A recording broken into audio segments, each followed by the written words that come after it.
Bienvenido seas, querido joven, querido maestro de juveniles o querido hermano y amigo que nos está acompañando en este momento para poder estudiar juntos la lección de juveniles. Por la gracia de Dios hemos llegado a la última lección de lo que es el segundo trimestre y es por eso que es una lección que tú no te puedes perder y que tienes que compartir con tus amigos, con tus conocidos, ya que está muy interesante y será de mucha bendición para nuestras vidas. Sin más cosas por agregar, me gustaría invitarte a que tomes tu Biblia y tu lección, que la necesitarás, porque en este momento comenzamos.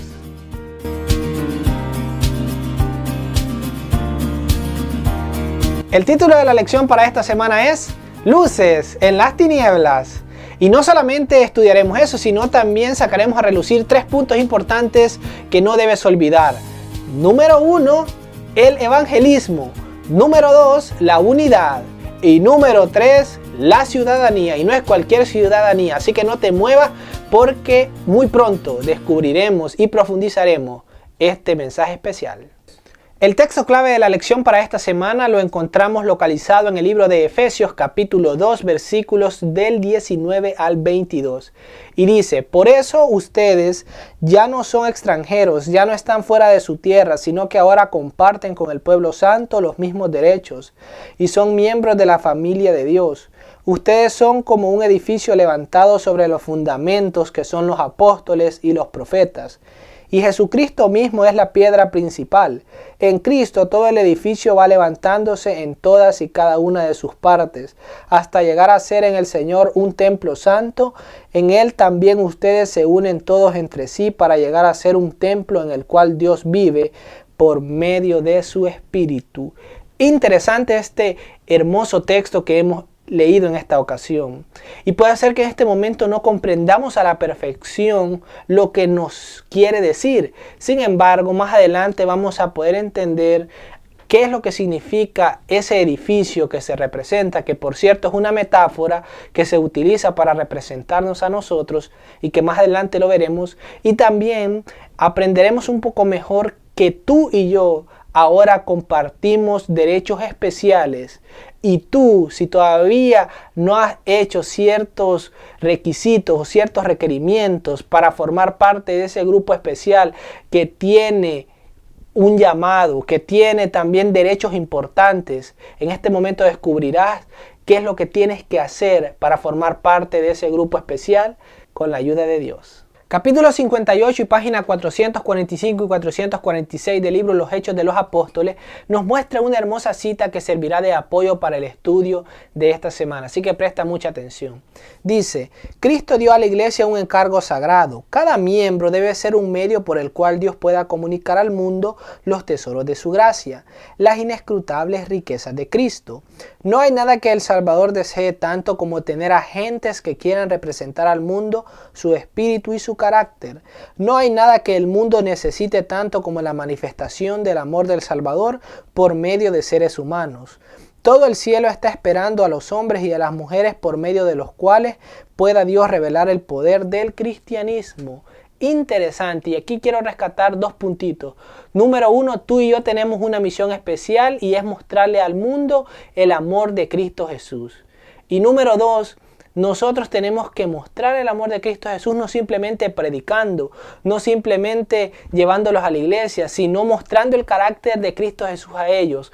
Cuando ellas vean que nuestro carácter es distinto al del mundo, ellos mismos querrán ir a la iglesia y conocer de Cristo Jesús, porque verán algo diferente en nosotros y esa diferencia los motivará a buscar a Cristo Jesús. Así que no perdamos más el tiempo y en este momento, querido joven, querido hermano, querido amigo, comencemos a mostrar de Cristo Jesús al mundo a través de nuestra vida. Muchas veces personas a nuestro alrededor nos animan a dar nuestra vida por causa de algo. Ahora bien, me gustaría hacerte una pregunta. ¿Alguna vez has pensado en elegir dar tu vida por causa de algo que pueda durarte por la eternidad? Déjame saber tu opinión ahí abajo en los comentarios. Hemos llegado a la sección de la historia y déjame decirte que debes prepararte porque viene una enseñanza muy especial que no debemos pasar por alto. Y en primer lugar quiero decirte también que la historia de esta semana la encontramos localizada en 3 libros diferentes. La encontramos en Mateo capítulo 16 versículo 18, Efesios capítulo 2 versículo del 19 al 22 y una vez más estudiaremos una parte de Apocalipsis en el capítulo 7 versículos del 9 al 17. Y en este momento vamos a hablar sobre la iglesia. Pero vamos a ir más allá. La semana pasada hablamos de la iglesia, pero también lo hicimos en un contexto de edificio. Hoy vamos a profundizar más y nos vamos a enterar que la iglesia no solamente es un edificio, la iglesia somos tú y yo. Y tú puedes decir, ¿qué estás diciendo? Sí, tú y yo somos iglesia. Pero espérate, vamos a ir paso a paso. En el libro de Mateo, capítulo 16, versículo 18, encontramos uno de los versículos que muchas veces se saca de contexto. Y vamos a ver qué dice. Lo voy a leer para ti despacio, para que lo puedas comprender. Y si tú tienes tu Biblia, puedes ir para que juntos estudiemos y profundicemos este mensaje. Dice Pedro hablando con Jesús: y yo también te digo que tú eres Pedro. Después de que Pedro le hace una pregunta a Jesús, Jesús le responde de esta manera y le dice: y yo también te digo que tú eres Pedro, y sobre esta roca edificaré mi iglesia, y las puertas del Hades no la dominarán. Interesante. Y no voy a explicarte qué es lo que significa piedra ni el nombre de Pedro en el idioma original, porque recordemos que la Biblia fue escrita específicamente el Nuevo Testamento en griego. Sin embargo, no voy a entrar mucho a discutir ese asunto, pero sí quiero decirte algo. Muchos llegan a la conclusión de que la iglesia, o más bien que el fundamento de la iglesia es Pedro, y por eso Jesús le responde de esa manera. Sin embargo, si analizamos bien el texto, podemos ver de que Jesús es la piedra principal. No podemos decir que Pedro no fue un hombre importante en lo que fue la predicación del evangelio, pero si enfatizamos 2 puntos importantes, lograremos entender que lo que te estoy diciendo es la verdad. ¿Y por qué te digo esto? Porque tenemos muchos amigos que muchas veces se nos acercan y nos dicen: no, ¿cómo crees que Jesús es la piedra? Jesús mismo dijo que la piedra era Pedro. Ahora te voy a explicar bien esto. Jesús le dice: yo también te digo que tú eres Pedro, y sobre esta roca edificaré mi iglesia. Y vamos a hacer la primera pausa. Digamos de que ellos tuvieran razón, solamente es un decir, y nosotros no pudiéramos entender esto. Ahora yo te quiero poner un ejemplo. Digamos que alguien escribe un libro contando mi historia y te muestran a ti ese libro y tú no entiendes ciertas cosas que me sucedieron a mí en ese libro.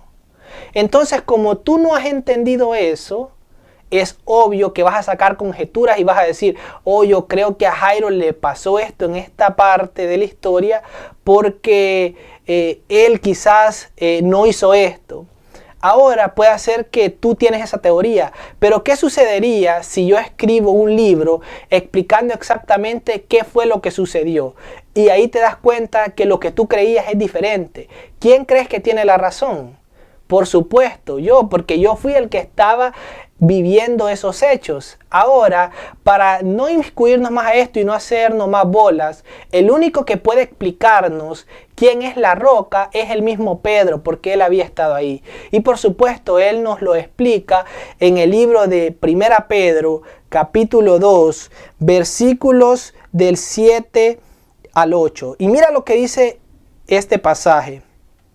Para vosotros, pues los que creéis, Él es precioso. Pedro refiriéndose a Cristo Jesús. Dice: pero para los que no creen, la piedra que los edificadores desecharon ha venido a ser la cabeza del ángulo. ¿A quién se estaba refiriendo Pedro? A Jesús. ¿Y cómo lo menciona? Como la piedra que los edificadores desecharon. Interesante. ¿Y por qué digo que se refiere a Jesús? Porque recordemos lo que se dice en el libro de Juan. Jesús vino a los suyos y los suyos no le recibieron, y muchos lo rechazaron. Es por eso que no hay más dudas de que la roca a la que se está refiriendo Jesús es a Él mismo. Él es la roca, Él es el fundamento de la iglesia. No hay más duda. El mismo Pedro lo confirma. Ahora bien, la segunda parte dice: y las puertas del Hades no la dominarán. Más bien, en traducción sería: y las puertas de la muerte no la dominarán. Recordemos que el apóstol Pedro tristemente falleció. Las puertas del Hades pudieron con él. También, ahora sí menciona Pablo, las puertas del Hades pudieron con Pablo. Y ellos fueron hombres importantes en lo que fue la predicación. Sin embargo, las puertas del Hades no pueden contra la iglesia. ¿Sabes por qué? Porque cada día la iglesia se está manteniendo predicando. Puede ser que yo me muera, pero habrán otras personas que van a surgir y que seguirán predicando el evangelio. Por eso la muerte jamás podrá destruir la iglesia de Cristo. Hasta aquí vamos bien. Ahora la segunda parte la vemos en Efesios capítulo 2, versículos del 19 al 22. Y ahí dice, por eso ahora ustedes ya no son extranjeros, ya no están fuera de su tierra. Y para no profundizar mucho esto se está refiriendo al contexto de que Jesucristo vino a morir por toda la raza humana. En un tiempo se creía que solamente los judíos iban a recibir la salvación, solamente ellos tenían los privilegios especiales, pero recordemos que Jesús vino a ellos y ellos no le recibieron. Ahora Jesús nos da la oportunidad a cada uno de nosotros para que formemos parte de su iglesia, de su pueblo. Ahora tú también puedes preguntarte, ¿qué necesito yo para formar parte de esa iglesia? Sencillo, lo único que tienes que hacer es aceptarle a Él en tu vida por medio del bautismo. Recordemos que en el libro de Hechos, capítulo 2, versículos en adelante, podemos ver de que dice, o más bien específicamente Hechos 2:41, si quieres que lo lea para ti, lo puedo leer rápidamente. Hechos 2:41 dice: así que los que recibieron su palabra fueron bautizados y se añadieron aquel día como 3,000 personas. Estas personas que aceptaron a Jesucristo formaron parte del pueblo de Dios. Ahora después de eso se usa una metáfora diciendo que somos como un edificio en la cual hemos sido edificados por medio de los apóstoles, pero que la cabeza principal de ese edificio es Jesucristo. Él es la roca principal. ¿Por qué se menciona como edificio? Porque si tú ves las características de un edificio, son muy sencillas de saber. Número uno, es visible. Cuando tú vas por la carretera, ves un edificio, lo logras ver a la perspectiva rápidamente. La iglesia se mira en todas partes. Lo interesante también es que un edificio está compuesto por muchos materiales. Y esto es lo más interesante, que la iglesia no es racista. No importa tu nacionalidad, no importa el color de tu piel, no importa de qué familia vengas. Para Jesucristo tú eres parte importante y Él quiere que tú formes parte de su iglesia. Y recordemos que Él es la roca principal, por eso nadie puede destruir, porque los cimientos de la iglesia están establecidos en Jesucristo, y contra Dios, que es el mismo Jesucristo, nadie puede, ni siquiera el enemigo. Así que no tengas miedo de formar parte del pueblo de Dios, de la iglesia, porque recuerda que nadie podrá contra nosotros si nos mantenemos siempre formando parte de ese edificio donde Cristo Jesús está siempre defendiéndolo. Y ahora la parte final de la historia la encontrábamos en Apocalipsis capítulo 7, versículos del 9 al 17. Y lo vamos a hacer un poco resumido porque nos llevaría mucho tiempo si explicáramos versículo por versículo. En primer lugar, el versículo 9 dice: después de esto miré y he aquí una gran multitud, la cual nadie podía contar, de todas naciones y tribus y pueblos y lenguas, que estaban delante del trono y en la presencia del Cordero. El Cordero simboliza a Cristo Jesús, vestidos de ropas blancas y con palmas en las manos. Aquí vamos a hacer una pausa y de aquí vamos a sacar prácticamente todo el contexto. Llama la atención de que Juan en la visión mira una multitud de personas que no se podían ni contar. Eso simboliza la iglesia, el pueblo de Dios, tú y yo. ¿Por qué no lo puede contar? Porque son demasiadas personas. Y las características que se muestra es que son de diferentes naciones, tribus, pueblos y lenguas, como te dije hace un momento. La iglesia no es racista, permite que todo el mundo pueda formar parte, porque Cristo Jesús vino a morir por la humanidad, no por un grupo de personas. Después de eso ellos están delante del Cordero. Y también se menciona que hay palmas en las manos. Cada vez que en la Biblia encontramos palmas es porque hay una celebración, y eso me muestra que la visión que estaba viendo Juan, recordemos que Apocalipsis es la visión que Jesucristo le mostró a Juan por medio de su ángel. En esa visión Juan está viendo lo que será la redención de la raza humana cuando Jesucristo regrese aquí y venga por cada uno de nosotros. Habrá una celebración especial. ¿Y qué pasará con esto? Los que podrán formar parte de ese remanente, de ese grupo que irá con Cristo Jesús, son aquellos que han aceptado el sacrificio del Cordero, que han aceptado a Jesucristo en sus vidas. Es por eso que es importante que tú y yo aceptemos a Jesucristo en nuestras vidas, porque es la única forma de poder llegar y formar parte de la iglesia, del pueblo de Dios. Después de eso, más adelante, saltamos versículos. Se nos dice el versículo 16, ya no tendrán hambre ni sed. ¿Quiénes? Aquellas personas que aceptaron a Jesucristo. Y el sol no caerá más sobre ellos, ni calor alguno. Versículo 17, porque el Cordero que está en medio del trono los pastoreará. ¿Quién los pastoreará? Cristo Jesús. Y los guiará a fuentes de aguas de vida. Y Dios enjugará toda lágrima de los ojos de ellos. Interesante. Después de que la iglesia esté trabajando, esté perseverando, esté mostrando el amor a otros, llegará un momento en el que se acabará el sufrimiento para ti y para mí si formamos parte de la iglesia. Tú y yo somos la iglesia de Cristo.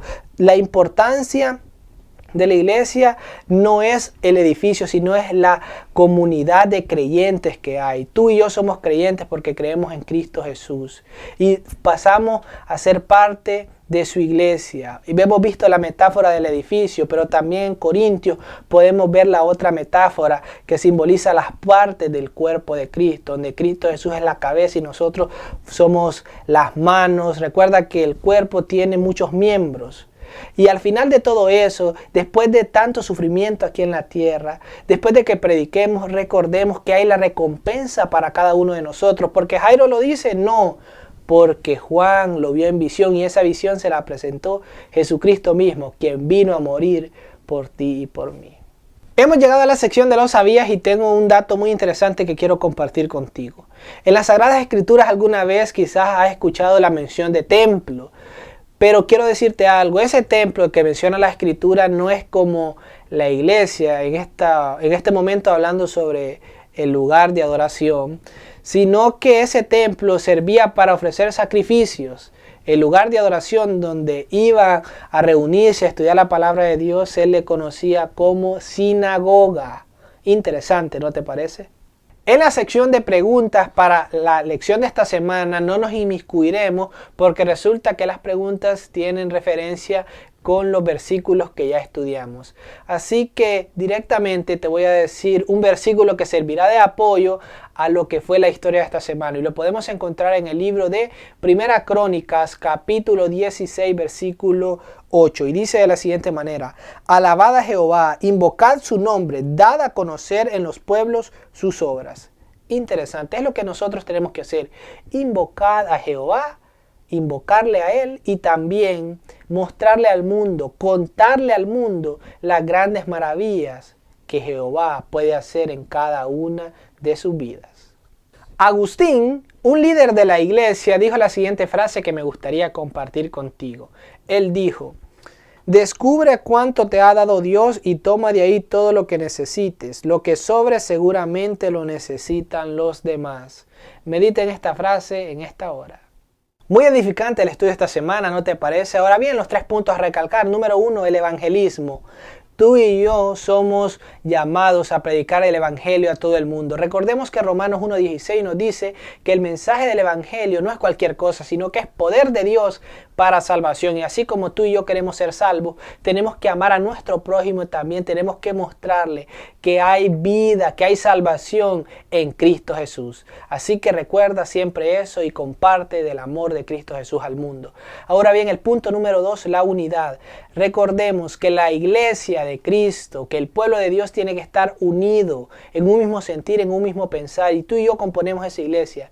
Y como miembros tenemos que estar juntos. Recordemos también que Jesucristo vendrá por su pueblo. La salvación es individual, no cabe duda. pero viene por un grupo de personas y tú y yo tenemos que mencionar la importancia de la unidad, ya que muchas veces se mira la desunión que existe. Tenemos que estar unidos para que de esa forma podamos vencer todas las acechanzas que el enemigo pueda traer. Ahora bien, el punto número 3 es la ciudadanía. Mencioné al principio que esta no es cualquier ciudadanía. En estos momentos tú y yo tenemos diferente ciudadanía, pero terrenal. La ciudadanía especial que tendremos nosotros como iglesia, como pueblo de Dios, será la ciudadanía celestial. Y tú puedes decir, Jairo, ¿qué tengo que hacer para conseguir esa ciudadanía? Es algo muy sencillo. Acepta a Cristo Jesús como tu Salvador, como tu sustentador. Bautízate, forma parte de la iglesia, forma parte del pueblo de Dios. Y vendrán situaciones difíciles, vendrán problemas, pero recuerda que de esa forma, en algún momento, todas esas situaciones difíciles acabarán, porque Jesucristo vendrá por su pueblo y nos dará una nueva ciudadanía, un nuevo nombre, enjugará nuestras lágrimas, no habrá más dolor, no habrá más tristeza, si formamos parte de su iglesia y si perseveramos cada día. Y bueno, mis amigos, muchas gracias por quedarte al final de este video. Estoy seguro que todo este trimestre ha sido de mucha bendición, nos hemos gozado, nos hemos deleitado con la palabra de Dios. Y muchas gracias por permitirnos llegar hasta la intimidad de tu hogar con este hermoso mensaje, por tus muestras de cariño a través de los comentarios. Muchas gracias por todo eso. Y también quiero invitarte a que si todavía no formas parte de esta familia Verdades Eternas, es momento que lo puedas hacer suscribiéndote a nuestro canal, dándole a la campanita de las notificaciones para que estés al tanto de todo nuestro contenido y por supuesto dejándonos un hermoso like para saber que este video ha sido de mucha bendición. Querido joven, yo te insto a que sigas estudiando la palabra de Dios. Querido maestro, sigue motivando a tus alumnos a que estudien de este hermoso folleto que trae mensaje de esperanza. Y querido hermano, amigo que se une también con nosotros a este estudio, muchas gracias. Estoy seguro que aunque la lección es de juveniles, siempre hay un mensaje de esperanza para toda la humanidad. Seguiremos pidiéndole a Dios que nos dé las fuerzas para seguir llevando el próximo trimestre, que sería el tercer trimestre de este año, para de esa forma seguir deleitándonos en este hermoso estudio. Llévanos en oración para que podamos tener las formas necesarias, las herramientas necesarias para poder llevar este mensaje hasta tu hogar. Gracias por tu apoyo, que Dios te bendiga. Esto ha sido por hoy y nosotros nos vemos la próxima. Bendiciones.